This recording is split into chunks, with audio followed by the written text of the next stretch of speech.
ಪ್ರತಿ ವರ್ಷದಂತೆ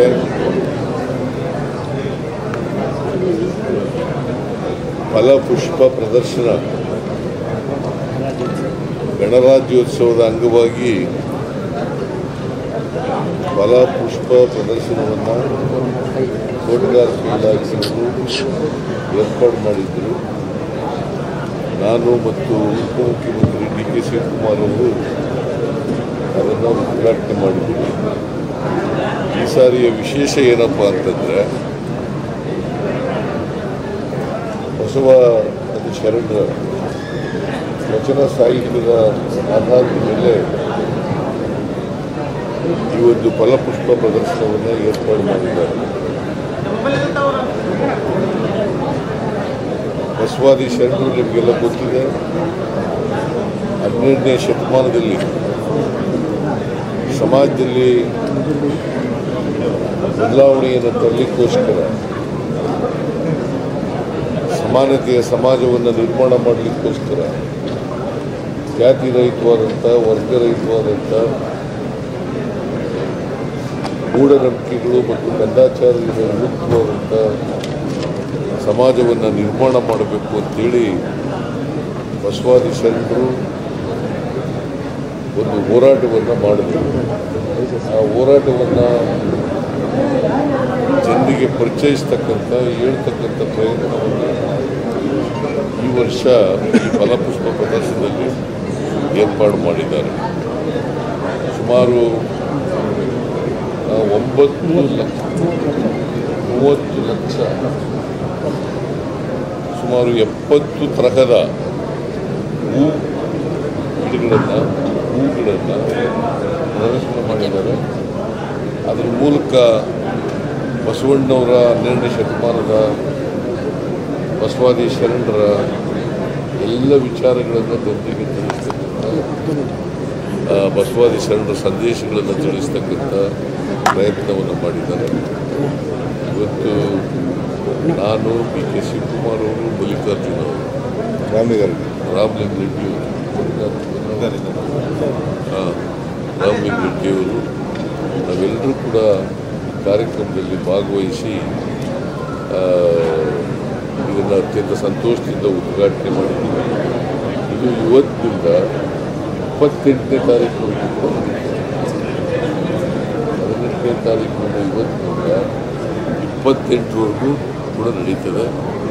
ಬೆಂಗಳೂರಿನ ನಾಗರಿಕರಿಗೆ ಈ ಫಲಪುಷ್ಪ ಪ್ರದರ್ಶನವನ್ನು ವೀಕ್ಷಣೆ ಮಾಡಲಿಕ್ಕೆ ಒಂದು ಅವಕಾಶವನ್ನು ತೋಟಗಾರಿಕೆ ಇಲಾಖೆಯವರು ಕಲ್ಪಿಸಿಕೊಂಡಿದ್ದಾರೆ.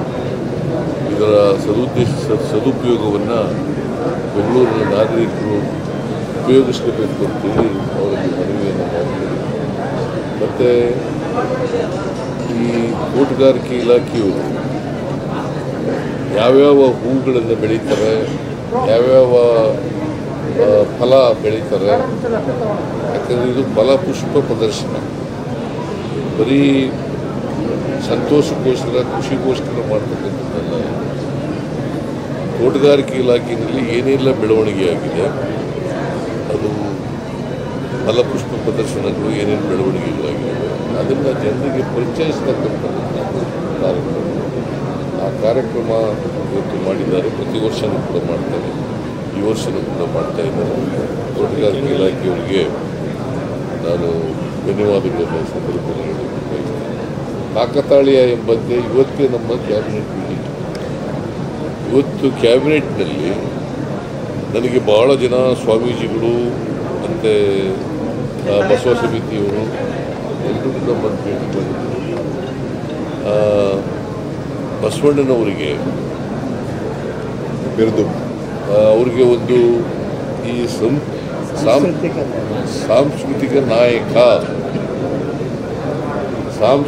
ನಾಯಕ ಅಂತೇಳಿ ಅದನ್ನು ಕರಿಬೇಕು ಅಂತೇಳಿ ಭಾಳ ಜನ ಒತ್ತಾಯ ಮಾಡಿದ್ರು. ಅದರಂತೆ ಇವತ್ತು ನಾನು ಕ್ಯಾಬಿನೆಟ್ನಲ್ಲಿ ತೀರ್ಮಾನ ಮಾಡ್ತೀನಿ ಅಂತ ಇವತ್ತು ಕ್ಯಾಬಿನೆಟ್ ಮುಂದೆ ಅದನ್ನು ತಗೊಬಂದು ಬಸವಣ್ಣನವರಿಗೆ ಗೌರವ ಕೊಡಬೇಕು ಅಂತೇಳಿ ಅವರ ಎಷ್ಟು ಚಿರಸ್ಥಾಯಿಯಾಗಿರ್ತಕ್ಕಂಥ ಇವತ್ತು ಬಸವಣ್ಣ ಕರ್ನಾಟಕದ ಸಾಂಸ್ಕೃತಿಕ ನಾಯಕ ಅಂತೇಳಿ ನಾವು ತೀರ್ಮಾನ ಮಾಡಿದ್ದೇವೆ ಕ್ಯಾಬಿನೆಟ್ನಲ್ಲಿ.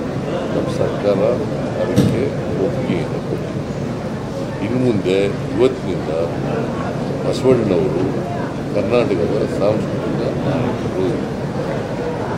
ಇದು ಒಂದು. ಎರಡನೇದು ನಾವು ತೀರ್ಮಾನ ಮಾಡಿದ್ದೀವಿ ಕ್ಯಾಬಿನೆಟ್ನಲ್ಲಿ, ಶಿವಮೊಗ್ಗದಲ್ಲಿರ್ತಕ್ಕಂಥ ಜೈಲಿತ್ವಲ್ಲಿ ಮೊದಲನೇ ಸ್ಥಾನದಲ್ಲಿ. ಆ ಜೈಲಿದ್ದಂಥ ಪ್ರದೇಶ ಸುಮಾರು 46 ಎಕರೆ ಜಮೀನಿತ್ತು. ಆ ಜಮೀನು ಆ ಮೈದಾನ ಇತ್ತಲ್ಲ, ಉದ್ಯಾನವನ, ಆ ಉದ್ಯಾನವನಕ್ಕೆ ಅಲ್ಲಮಪ್ರಭು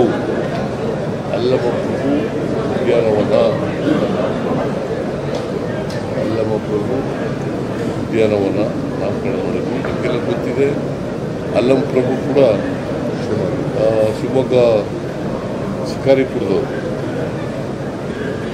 ಅಕ್ಕಮಹಾದೇವಿನೂ ಕೂಡ ಶಿಕಾರಿಪುರದವರು, ಅಲ್ಲಮಪ್ರಭು ಅವರು ಕೂಡ ಶಿಕಾರಿಪುರದವರು. ಅದಕ್ಕೋಸ್ಕರ ಅವರ ಹೆಚ್ಚು ಸ್ಥಿರಸ್ಥಾಯಿಯಾಗಿರಬೇಕು ಅಂತೇಳಿ ಅವರು ಸಮಾಜ ಸುಧಾರಕರಾಗಿ ಮಾಡ್ತಾರೆ. ಮತ್ತು ಬಸವಣ್ಣವರ ಕಾಲದಲ್ಲಿ ಅನುಭವ ಮಂಟಪ ಅದರ ಅಧ್ಯಕ್ಷರಾಗಿದ್ದರು. ಅವರಿಗೆ ಅಲ್ಲಿ ಇದಕ್ಕೆ ಎಂತಿದ್ದು, ಅದಕ್ಕೆ ಅಂತ ಫ್ರೀಡಮ್ ಪಾರ್ಕ್ ಅಂತ ಇತ್ತು. ಇಲ್ಲಿವರೆಗೆ ಫ್ರೀಡಮ್ ಪಾರ್ಕ್ ಅಂತ ಇತ್ತು. ಅದನ್ನು ಫ್ರೀಡಮ್ ಪಾರ್ಕನ್ನು ಬದಲಾವಣೆ ಮಾಡಿ ಇವತ್ತು ಅಲ್ಲಮಪ್ರಭು ಪಾರ್ಕ್ ಅಥವಾ ಉದ್ಯಾನವನ. ಸರ್, ಈಗ ಸರ್ ಒಳ ಮೀಸಲಾತಿದು ಬಿಜೆಪಿ ಟೀಕೆ ಮಾಡ್ತಿದ್ದಾರೆ, ಚುನಾವಣೆ ಗಿಮಿಕ್ ಅಂತ ಆಮೇಲೆ ಮಾತಾಡೋದು ಈಗ ಸಾಕು.